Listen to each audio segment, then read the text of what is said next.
Assalamualaikum, selamat sore. Kembali lagi di channel AI Channel. Kita membahas apapun yang enak untuk dibahas. Ya, kali ini saya kedatangan narasumber. Ini Bung Imron, mengaku-ngaku sebagai fans garis keras Manchester United. Nah, Oke, Mas. menarik ini pembahasan kali ini. Sebab sudah 5 tahun loh, Mas. Manchester United istilahnya masih Puasa gelar lah, 5 tahun. Nah, kita tahu sendiri lah, puasa Ramadan itu 1 tahun sekali loh, masa 5 tahun puasa gelar. Mau saya rokok dulu boleh ya? Iya, boleh, silakan. Yuk. Ini mau saya mulai dari mana, Mas? Terserah Anda. Saya akan jawab sebisa saya. Nah, ini menarik ini. Saya mau bahas itu, Mas, kedatangan waktu masih dilatih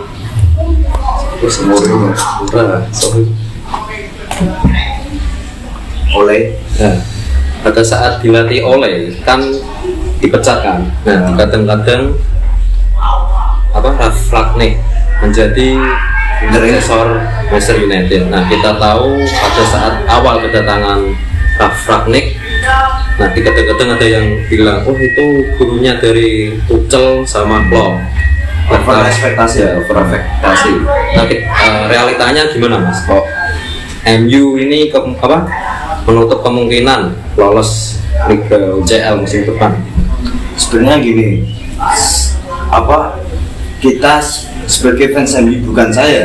Kalau saya sih fans MU ya realistis aja lah sama lawan-lawannya. Sebenarnya yang diharapin para fans MU ini sejak zaman ya season ini lah, itu kan dari transfernya dulu kan datangkan Jadon Sancho lah, datangkan Ronaldo lah, datangkan ya Bruno, ya ada Bruno, Ronaldo ya. Kemarin aja rank 2, sekarang juara. Nah, itu kan terlalu tinggi. Kenyataannya kan beda. Kita tahu sendiri, zaman Ole itu MU bermain dengan real playmaker, yaitu Bruno Fernandes sebagai real number 10 kan. Nah, pada season ini mungkin tim lain sudah membaca ya kelemahan MU dengan mempressing, tidak memberikan space pada Bruno. Nah, MU mengadat di situ. Saya sampai pekan berapa? Ini sudah 37, Mas. Iya, sampai yang oleh dipecat itu kan paruh musim. Hampir paruh musim lah. Itu kan udah jelas skuadnya banyak kelemahannya kan. Cuma mengadili Fernandes masuk Ralf Rangnick.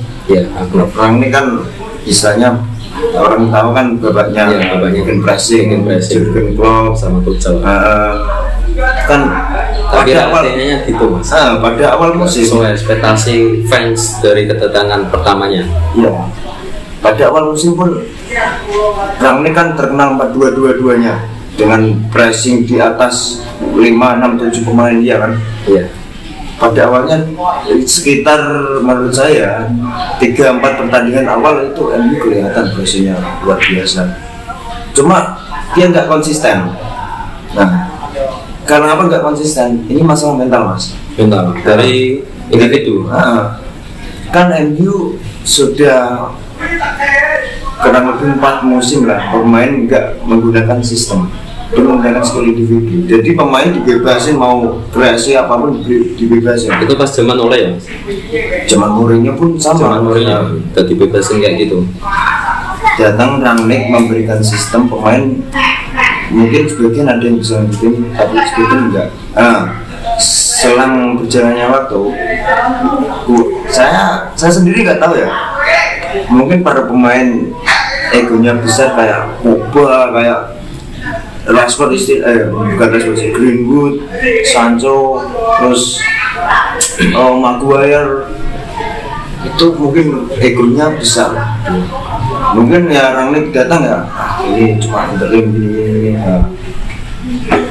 Saya nggak melihat mental bertarung dari pemain ini. Makanya kemarin dibantai siapa Brighton, Arsenal langsung cuma bermain imbang berapa ya, 6 pertandingan atau berapa, itu cuma imbang 2 kali, sisanya kalah.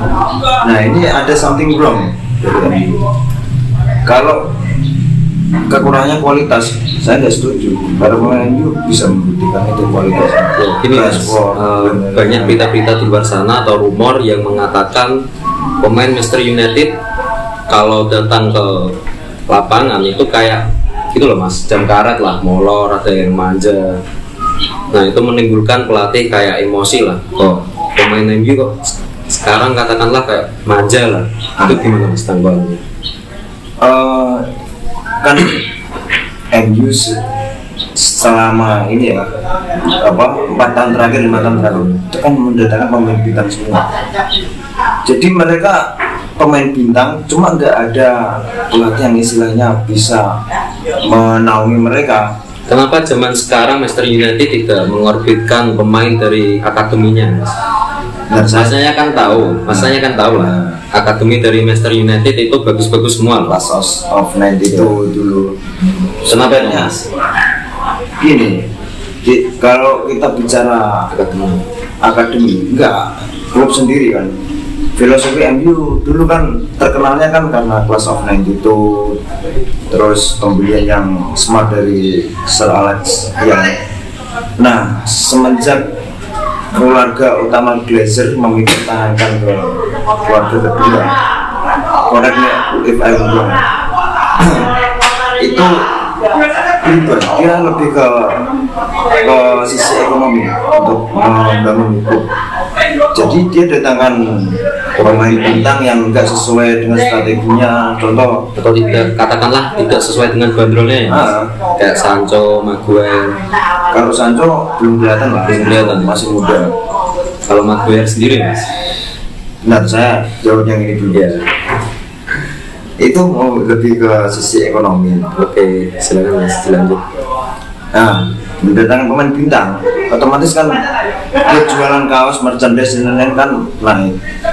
Tapi performanya tidak ada ini chemistry yang bagus. Soalnya pemain yang didatangkan itu beda tipe semua.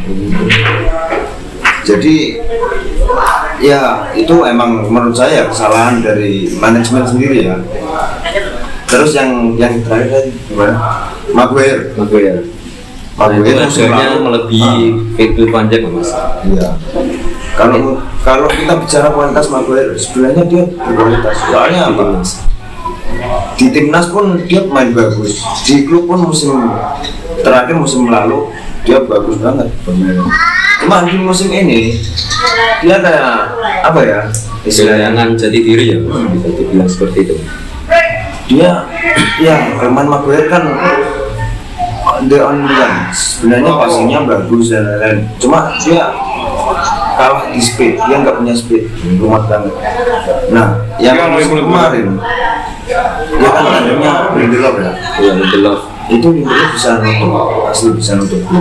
Ya nggak bagus-bagus sama juga. Cuma kalau musim sekarang ya Maguire yang tandemnya kan sekarang ya. Yang malah lebih bagus daripada Lindelof musim kemarin. Iya, yang interview kemarin kan yang pas lawan siapa imbang pokoknya lah, itu kan dia bilang ke media ya gue main jelek, gue tetap dipasang. Nah itu kan sebuah arogansi lah dari Maguire. Nah itu yang bikin turun. Banyak blunder juga, ditambah pelatih ini nggak berani untuk menyadarkan Maguire. Jadi dia berada di zona nyamannya gitu. Nggak tertekan gitu. Meskipun dia main jelek, kok dia juga dipasang. Itu mas, kemarin pada saat MU melawan Brighton 4-0 itu Maguire dijandakan ya? Iya, cuma kalau melawan Brighton ini case-nya ya itu faktor apa mas, kok bisa dibantai sama 4-0 tanpa balas? Lu mas sendiri lihat pas lawan Brighton, pemain MU langsung aja nggak ada gairahnya sama sekali bermain. Kayak udah pasrah gitu ya mas. Soalnya kan pas 0-0 pun iya, para pemainnya ya kak udahlah kita akhirnya musim ini gitu, main asal-asalan aja di dibantai lah sama Brighton ya. Gini Mas, untuk membahas pembahasan hari ini, bagaimana tanggapan Mas untuk Manchester United musim depan? Erik ten Hag ya maksudnya. Erik ten Hag. Kalau musim depan sih kemungkinan ya, kalau ini transfer yang akan datang ini ya, yang dijual mungkin maybe 6, 7, 8, 10 pemain keluar dari Old Trafford. Terus kita datangkan siapa Mas? Mendatangkan lini yang harus diperbaiki. Ya.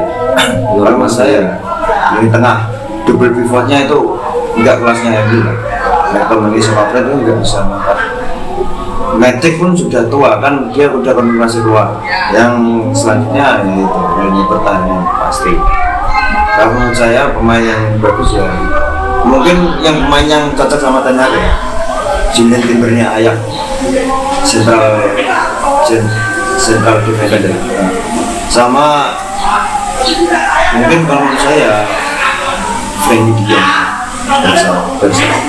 Soalnya dia bisa progressing ball-nya bagus. Kalau dari segi strikernya Mas, ada yang dirubah nggak itu? Striker mungkin cari backup buat Ronaldo ya. Ronaldo tahan dulu. Mungkin di winger kanan mungkin perlu backup. Soalnya Sancho kan bisa main di kiri. Di kiri ada Rashford, mungkin Martial balik, nggak ditanding, nggak dijual. Kalau menurut saya itu datengin Antoninya Ajax. Sama yang striker tengah ini datengin pemain yang bisa kan, kalau Ajax kan striker tengahnya ini kan memantul. Kalau itu kan memantul bisa juga goal getter juga bisa. Itu perlu striker yang fisiknya bagus, tapi dia punya posisi yang bagus, nggak perlu punya speed yang bagus. Kalau Mas sendiri lebih cocok milih pemain apa Mas? Kalau disuruh milih loh dari segi striker, kalau menurut saya Alexander Isak. Ya Isak sih bagus, cuma saya lebih prefer ke ini ya, strikernya bintang atau gimana? Untuk jangka panjang Mas? Untuk jangka panjang sih banyak ya sebenarnya. Saya akan pilih ini Dusan Vlahovic, pemain dari Juventus itu ya, Mas, yang baru didatangkan dari Fiorentina. Soalnya dia punya visinya bagus, dia punya killer insting yang lumayan lah. Ya masih muda itu kan jam terbang aja ya. Jadi visinya sih bagus. Oke, terima kasih ya Mas waktunya kali ini. Sampai bertemu di lain waktu. See you. Jangan lupa like, share, dan subscribe.